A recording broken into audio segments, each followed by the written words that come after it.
അച്ഛനാകാൻ പറ്റും, അമ്മയാകാൻ പറ്റും, മകളാകാൻ പറ്റും, സ്വയമായിട്ട് അഭിനയിക്കാൻ പറ്റും. ഇങ്ങനെ പല പല പല റോളുകളിൽ നിങ്ങളുടെ മുന്നിലേക്ക് എത്തിക്കൊണ്ടിരിക്കുന്ന സിംപ്ലി സില്ലി തിങ്സ് ആര്യാണ് നമ്മുടെ ഇവിടെ ഉള്ളത്. ഇത്രയും കഥയൊക്കെ നിങ്ങൾ എവിടെ നിന്ന് കണ്ടുപിടിച്ചോണ്ട് വരുന്നു? നല്ലോണം കണ്ണ് തുറന്ന് നമ്മുടെ വീടങ്ങ് തുറക്കുക, എല്ലാവരും അങ്ങ് നോക്കുക, എല്ലാ കഥകളും നമുക്ക് അപ്പൊ തന്നെ കിട്ടും. എല്ലാം ലഭിക്കുന്ന ഒരു ഉഗ്ര കളി കാണിക്കണേ. ചുമ്മാ ഈസി ആയിട്ട് അങ്ങ് പറയാം, അല്ല യൂട്യൂബും തുടങ്ങിയാൽ മതിയായിരുന്നു. ഞാൻ എല്ലാവരും പറയാൻ തുടങ്ങ, എന്നാലല്ലേ മനസ്സിലാവുള്ളൂ. ഒരാളിൽ നിന്നും മറ്റുള്ളവർ നമ്മളെ ശ്രദ്ധിച്ച് വ്യൂസ് വന്ന് അതിൽ നിന്ന് എന്തോരം കഷ്ടപ്പാടെന്ന് വെച്ചാൽ നമ്മൾ അതിൽ ഇറങ്ങി തിരിച്ചാലേ മനസ്സിലാവുള്ളൂ. അത്രേ ഉള്ളൂ. പക്ഷെ ഒന്നും എനിക്ക് ചീത്തയായിട്ട് ഭവിച്ചിട്ടില്ല. ഇപ്പൊ എബിച്ചനെ ആണെങ്കിലും അച്ഛനാണ് സെലക്ട് ചെയ്തത്.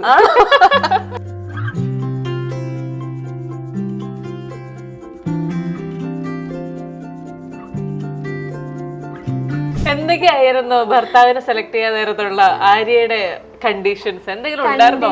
ഒന്നുമില്ല. 21 വയസ്സിൽ എന്റെ കല്യാണം കഴിഞ്ഞില്ലെങ്കിൽ പിന്നെ 30ാമത്തെ വയസ്സിൽ എനിക്ക് കല്യാണം കഴിക്കാൻ പറ്റുള്ളൂ എന്നായിരുന്നു അച്ഛന്റെ ധാരണ. അങ്ങനെയായിരുന്നു ജാതകത്തിൽ പുള്ളിക്കാരൻ എഴുതി വെച്ചിട്ടുണ്ടായിരുന്നു.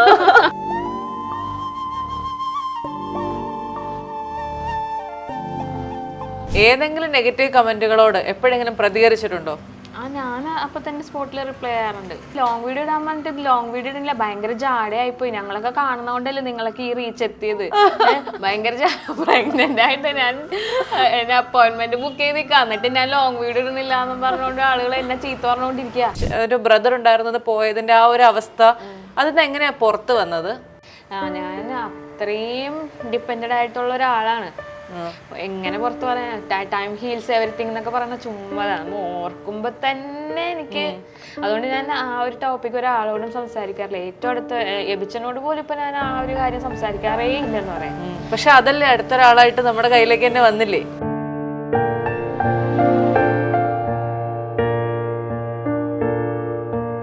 സ്മാർട്ട് ഫോൺ ചൂസ് ചെയ്യുമ്പോൾ കേരളത്തിൽ ഒരു ഒറ്റ എക്സ്പെർട്ടേ ഉള്ളൂ, Oxygen, the smart phone expert.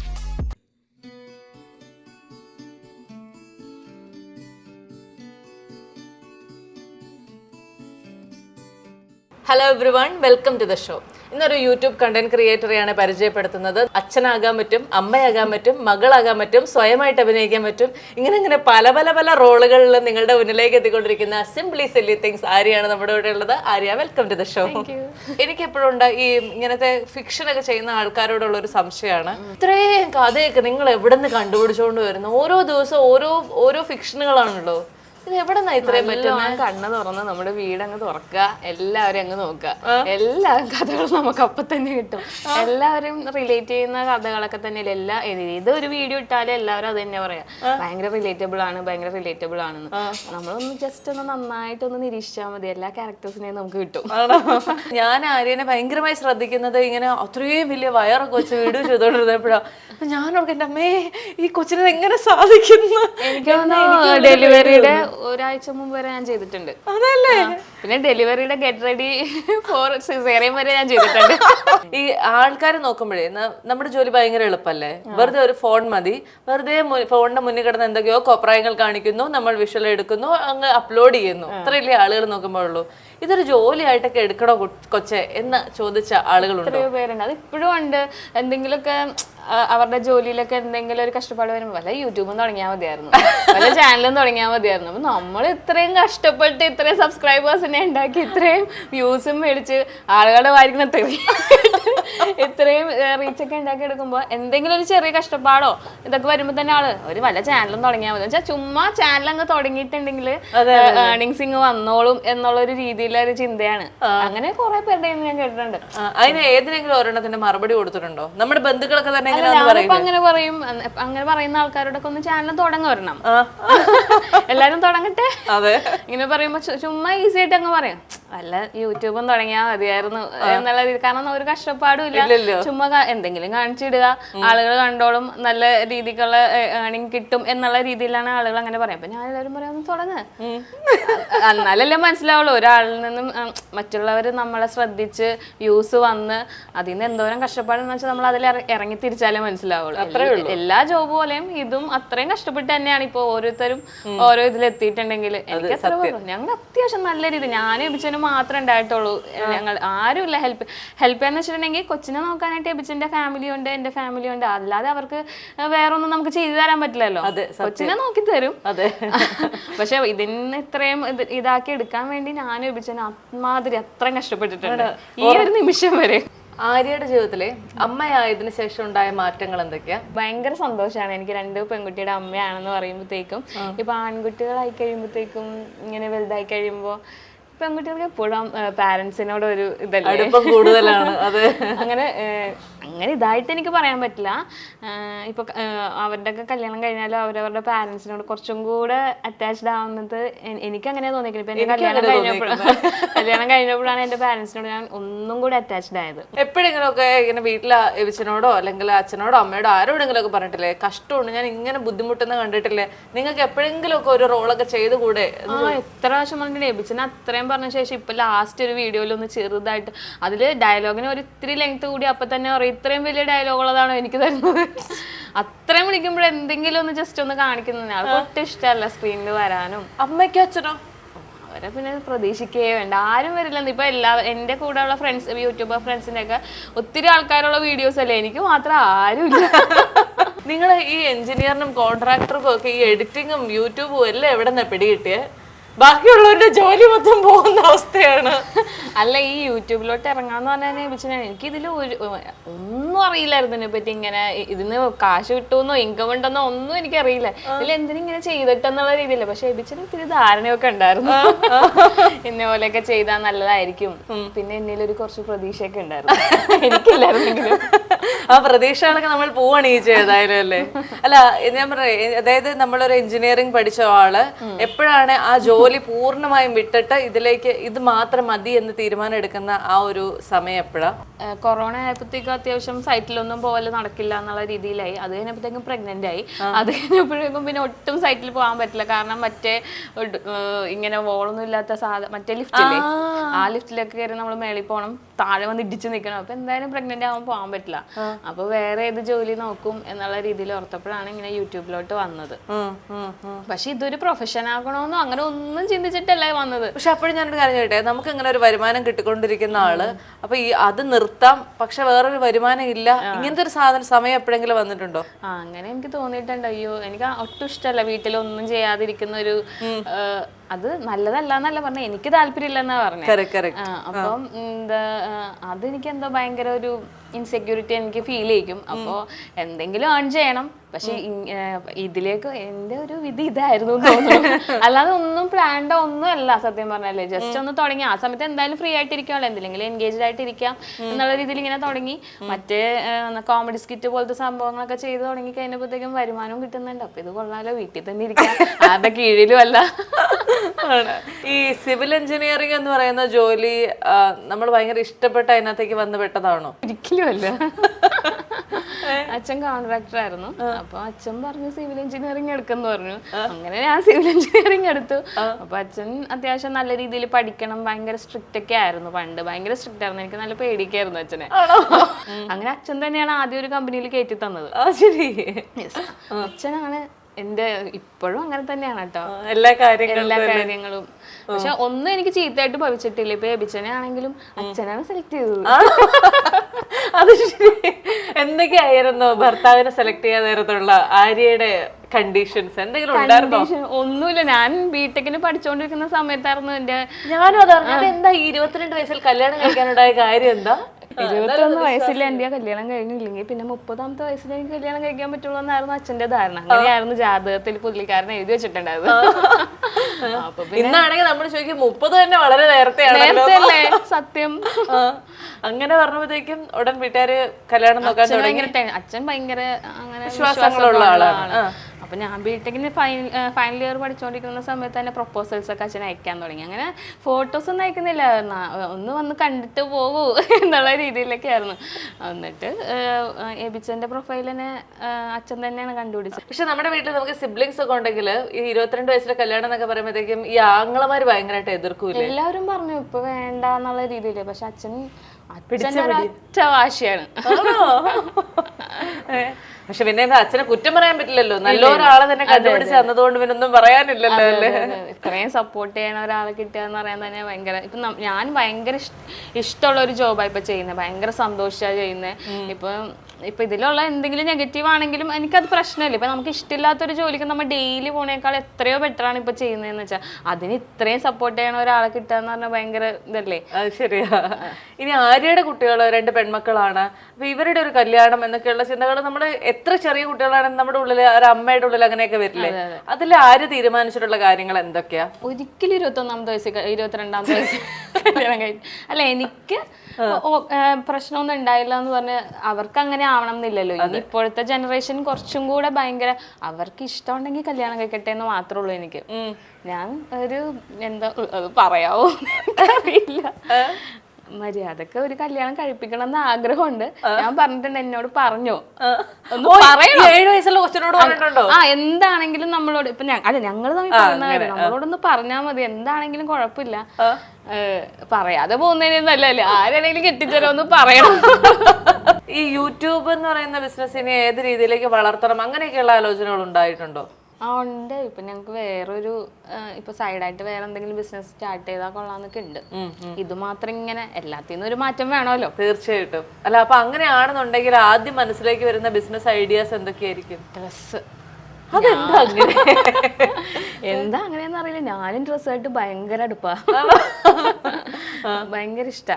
അപ്പൊ അതുകൊണ്ട് ഇങ്ങനെ അപ്പൊ എനിക്ക് അതിലൊക്കെ പോയി കഴിഞ്ഞാൽ എനിക്ക് അത്രയും ഇഷ്ടമുള്ള ഈ ഒരു യൂട്യൂബ് ഇട്ട് കഴിഞ്ഞാൽ വേറൊരു മേഖല എന്ന് പറയുന്നത് ഈ ഒരു ഏരിയ ആണ്. അപ്പൊ അതിൽ ചെയ്ത് കഴിഞ്ഞിട്ടുണ്ടെങ്കിൽ എന്തായാലും എങ്ങനെയെങ്കിലുമൊക്കെ ഞാൻ പൊക്കിക്കൊണ്ടുവരും. നമ്മളൊരു ചെറിയൊരു സ്ഥലത്ത് നിന്ന് നമ്മൾ പോലും ചിന്തിക്കാതെ നമ്മളൊരു യൂട്യൂബ് തുടങ്ങി, അതിങ്ങനെ വളർന്നു വരുന്നു. നമ്മൾ മറ്റേ യൂട്യൂബ് മീറ്റപ്പുകൾക്ക് പങ്കെടുക്കുന്നു. നമ്മൾ ഒരിക്കലും കാണുമെന്ന് പ്രതീക്ഷിക്കാത്ത ആളുകളെ ജീവിതത്തിൽ കാണുന്നു, വേറൊരു ലോകം കാണുന്നു. എന്താ തോന്നുന്നത് ഇപ്പോ? ഞാൻ പറയാലോ, എൻ്റെ കൂടെ പഠിച്ച കുട്ടികൾക്ക് ഇപ്പോഴും ഞാൻ ഈ ഒരു മേഖലയിൽ അവർക്ക് ഇപ്പോഴും അതിശയമാണ്. കാരണം ഞാൻ ക്ലാസ്സിലൊരു സാധാരണ കുട്ടി, ഭയങ്കര ഡാൻസും അങ്ങനെയൊക്കെ ഉണ്ടെന്നല്ലാതെ ഭയങ്കര നോട്ടീസബിൾ ആയിട്ടുള്ളൊരു കുട്ടിയായിരുന്നോ എന്ന് വെച്ചാൽ അങ്ങനെയൊന്നുമല്ല. ഇപ്പം +2-ലൊക്കെ ആണെങ്കിലും ഭയങ്കര പഠിപ്പിച്ചിട്ടോ അങ്ങനെയല്ല, ഒരു സാധാരണ ഒന്ന് ആവശ്യത്തിന് പറയും 80% അങ്ങനത്തെ ഒരു രീതിയിലൊക്കെ അങ്ങനെ പോയിക്കൊണ്ടിരിക്കുന്നതാണ്. ഭയങ്കര എപ്പോഴും ടീച്ചർമാർക്കൊക്കെ ഓരോ കുട്ടികൾ അങ്ങനെയുള്ള ഒരു കുട്ടിയേ അല്ലായിരുന്നു ഞാൻ. ചിലർക്ക് അറിയാനും കൂടി പറ്റില്ലായിരിക്കും ഞാൻ എന്തോ. അപ്പൊ ഞാൻ ഈ ഒരു രീതിയിലോട്ട് എത്തി കഴിഞ്ഞപ്പോൾ എല്ലാവർക്കും ഇപ്പോഴും അതിശയം, നീ ആണോ ഇങ്ങനെ ചെയ്യുന്നത്, എനിക്ക് ഇങ്ങനെയൊക്കെ ചെയ്യാൻ കഴിയുമോ എന്ന് പോലും. കാരണം അവിടെ നിന്ന് ഒരു ഡ്രാമയിലോ അങ്ങനെ ഒന്നും ഞാൻ ചെയ്തിട്ടില്ല. ഡാൻസ്, പാട്ട് അല്ലാതെ വേറെ ഒന്നും ചെയ്തിട്ടുണ്ട്. ഇപ്പോഴും ആളുകൾക്ക് വിശ്വസിക്കാൻ പറ്റുന്നില്ല, ആരും ഇങ്ങനെയൊക്കെ ചെയ്യുമായിരുന്നല്ലേ, ആരും ഇങ്ങനെയൊക്കെ. പക്ഷെ എൻ്റെ ഏറ്റവും അടുത്ത കുറച്ച് ഫ്രണ്ട്സിനുണ്ട്, ഞാൻ എല്ലാ ടീച്ചേഴ്സിനെയും ഇമിറ്റേറ്റ് ചെയ്യുമായിരുന്നു. ഹോസ്റ്റലിൽ വന്നിട്ട് സ്ഥിരം എല്ലാ ടീച്ചേഴ്സിനെയും. അപ്പൊ അവർക്ക് നിനക്ക് ഇതിലൊരു ഭാവി ഉണ്ടെന്ന് അവര് പറഞ്ഞിട്ടാണ്. അങ്ങനെ എനിക്ക് എന്നെ അറിയാവുന്നവർക്ക് മാത്രമേ അറിയൂ. ഈ യൂട്യൂബ് കണ്ടന്റ് ക്രിയേറ്റർ അല്ലായിരുന്നെങ്കിൽ ലൈഫ് എന്താകുമെന്ന് ആലോചിച്ചിട്ടുണ്ടോ? ഉറപ്പായിട്ടും സിവിൽ ബേസ്ഡ് ജോലി തന്നെ ജോലി ചെയ്യും. നമുക്ക് ഇഷ്ടമില്ല, ഉള്ളിനുള്ളിൽ നമുക്ക് ഇഷ്ടമില്ലെങ്കിലും നമ്മൾ ചെയ്യുമായിരുന്നോ? വീട്ടിലിരിക്കുന്നത് എനിക്ക് തോന്നുന്നില്ല ഒന്നും ചെയ്യാതെ. അങ്ങനെ ഇരുന്ന് എനിക്ക് ഭയങ്കര റിഗ്രറ്റ് ആയിരിക്കും. അല്ലെങ്കിൽ ഇത്രയും പഠിച്ചതല്ലേ, അങ്ങനെയെങ്കിലും ഓർത്ത് ഞാൻ ആ ജോലിക്ക് തന്നെ പോകും. അല്ലെങ്കിൽ എന്തെങ്കിലും സ്റ്റോപ്പ് ചെയ്ത് ബിസിനസ്സോ അങ്ങനെ ഒന്നും ചെയ്യാതിരിക്കില്ല. ഏറ്റവും ഇൻസ്പയർഡ് ആയിട്ടുള്ള യൂട്യൂബർ ആരാണ്? സുജിത്തേട്ടൻ. ഞങ്ങള് പിന്നെ സുജിത് ഭക്തൻ ഭയങ്കര അടുത്ത് നിൽക്കുന്ന ഒരാളാണല്ലോ. അപ്പൊ സുജിത്തേട്ടന്റെ ആണ് നമ്മളിങ്ങനെ കണ്ടേക്കുന്നത്. സുജിത്തേട്ടൻ ആകെ ആ വീട്ടില് സുജിത്തേട്ടൻ മാത്രാണ്. അത് ശരിയാ. ഇപ്പൊ എല്ലാരും ആയി. അങ്ങനെ അദ്ദേഹം നമ്മൾ തൊട്ടടുത്ത് അല്ലാതെ യൂട്യൂബ് എന്നുള്ള ഒരു മേഖലയെ കുറിച്ച് അങ്ങനെ ചിന്തിച്ചിട്ടോ അങ്ങനത്തെ കാര്യങ്ങളൊന്നും ഇല്ല. സുജിത്തേട്ടനെ ഇങ്ങനെ കണ്ട് പക്ഷെ ആ ഒരു മേഖലയൊന്നും അല്ല, ആ ഒരു ഇതുവേ അല്ല. ശരിയാ. ആരൊക്കെ ഈ യൂട്യൂബിൽ ഏറ്റവും കൂടുതൽ നേരിടേണ്ടി വന്നിട്ടുള്ള ഒരു ചോദ്യം എന്തായിരിക്കും? എനിക്ക് വന്നേക്കുന്നത് ഇത്രയും ലാഗായിട്ട് വീഡിയോ ഇടുന്നത്. ആണോ? എത്ര ശ്രമിച്ചാലും ആഴ്ചയിൽ ഒരു വീഡിയോ വെച്ച് ഇടണം എന്നൊക്കെ ഭയങ്കര ആഗ്രഹമാണ്. ഇങ്ങനെ വന്നാലും നടക്കാറില്ല. അതുകൊണ്ട് ഞാൻ ഷോർട്സ് ആയപ്പോ പിന്നെയും കുറച്ച് റെഗുലറായി.